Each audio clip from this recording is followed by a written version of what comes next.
Hi, my name is Chris, aka the Philosopher's Games, or TPhGames as my little games channel here is called, and this is a games news video, and I haven't done those in literally ages, so it feels good to be back, kind of, and unfortunately the news I want to cover today is not a great one, it's more a sad one. I also want to change my approach how to cover news on this channel a little bit, so we discuss this maybe at the very end in the outro of the video. Just that you know, I try to cover one news and then have a little discussion about some details and background. That's basically the idea. The Lord of the Rings Gollum was quite a bit discussed on the internet. I mainly discussed it on the main channel, not here on this channel. And it got very negative reviews, and rightfully so. In my review, I also did not recommend the game, and unfortunately very outdated and in many ways very flawed in its core game design. And on top of that, there are some technical issues and bugs, so that is a recipe for disaster. Now, as a result, the company that made this game in Hamburg, Germany, Daedalic Entertainment, closes its development branch. It also has a publishing branch that published games like Barotrauma, Unrailed, Shadow Tactics, all, let's call them like indie games with quite a bit of critical acclaim. And this branch will continue doing this work, so this company continues to exist, but they won't develop games anymore. And 25 people were laid off already. It's not a big company, it's just have like 90 employees.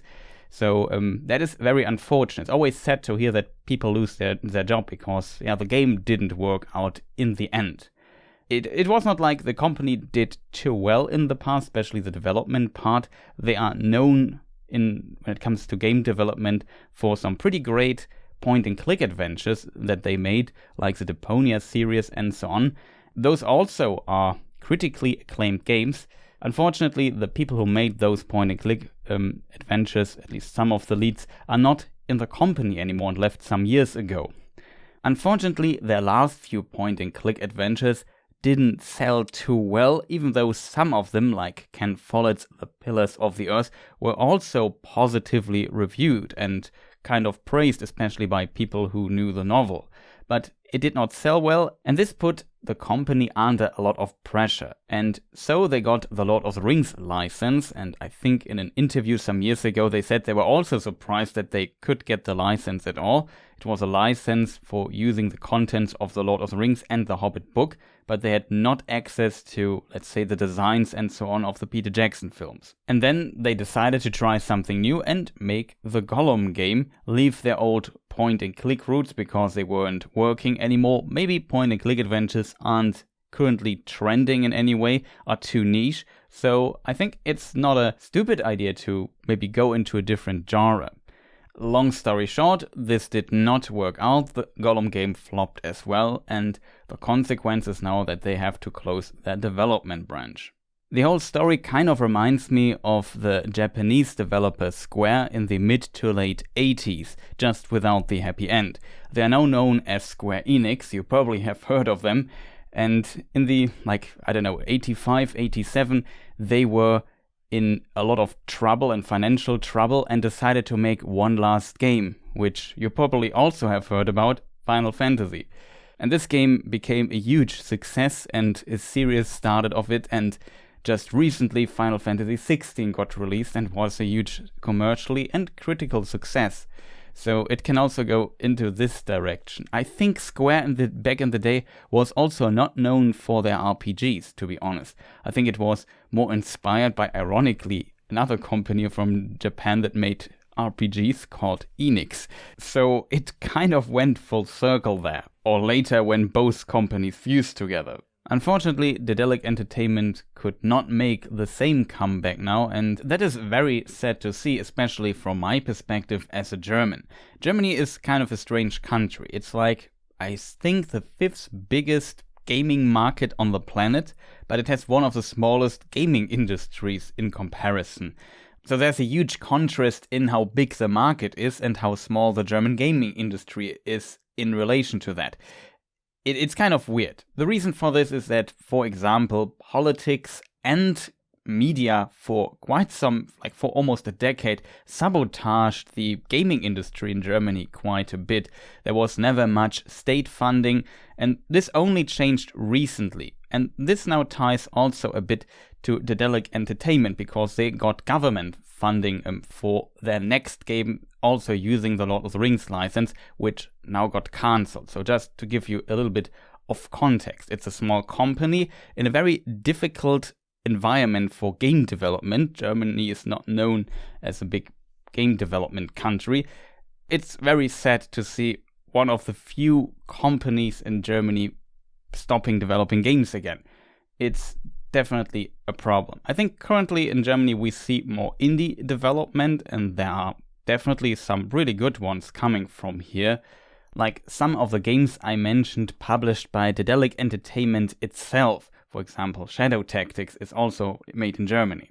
But there are also some other great indie games, I would call them, developed in Germany that are not related with Daedalic Entertainment. For example, Dorfromantik or Tiny Thor, which is a fantastic platformer, by the way. However, it is sad to see one of the bigger German developers stop developing video games, and I feel really sorry for the developers, especially those who lost their jobs. And this brings us to a very old debate that if the reviewers, the critics, review a game in a negative way, that this can have impact on a company and their sales, and potentially also on the jobs of some people. Now, I'm just a scrub, a very small hobby reviewer. My impact is not that great, but there are other channels who have a much greater impact. However, if a game is bad, we kind of have to tell people. And this is a very important thing, in my opinion. There's maybe some, I would almost call it spite of some people who say, oh no, those developers and marketing guys, they try to trick us. Good for them that they now have to close or something like this. It's not like that. I heard many voices like this, but you always have to consider this. It is just an entertainment product at the end of the day. Nobody forces you to buy a game blindly. You have so many resources where you can inform yourself. You can watch full Let's Plays on YouTube or Twitch. You have hundreds of reviews in video and written form. You can listen to podcasts where the game is discussed and so on. You have all the options, and then you can decide. Of course, there might be people who will actually enjoy the game, and that is good for them. The kind of consensus that the game is not great among critics just means that there's a very high probability that you potentially won't like the game, but there might be some exceptions to this who might be able to ignore the flaws or don't weight them as much, and then they have potentially a better time with the game. It's just when a game is not received well that the probability is higher that most people won't like the game as well. Though there are of course also sometimes differences between critics loving a game and then people hating it. That can also happen at times. But I think though most people have certain critics or reviewers they trust because they know they have a similar taste when it comes to video games and they trust their word. And that's a very valuable thing. However, and this is my personal opinion, I know some people see this a bit differently, reviews and critiques are always subjective in my opinion.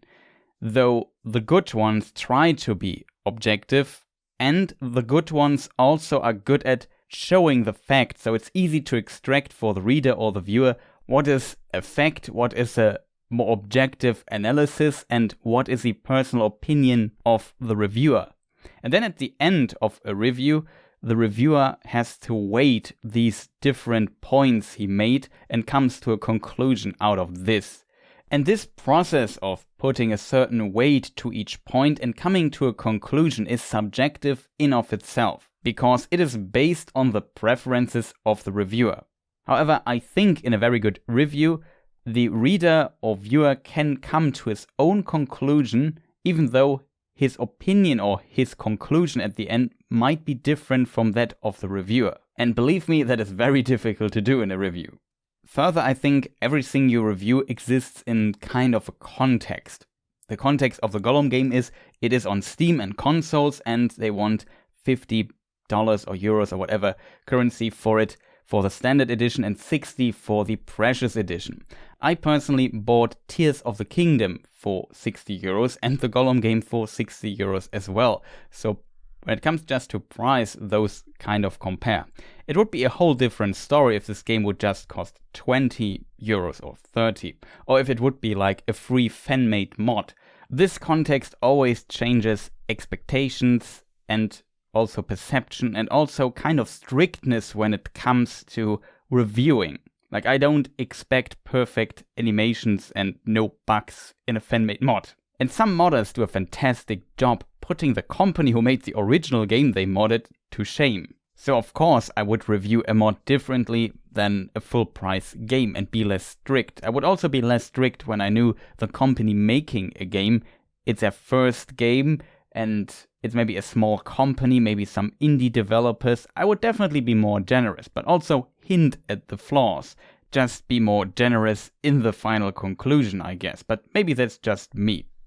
However, I can review a game negatively and still feel sorry for the developers. We don't have to be angry at each other all the time, because it makes no sense that a company wants to make a bad game, because it destroys their reputation, gives usually bad reviews which have an impact on sales, and on top of it, if the company making the game struggles financially, you see what can happen.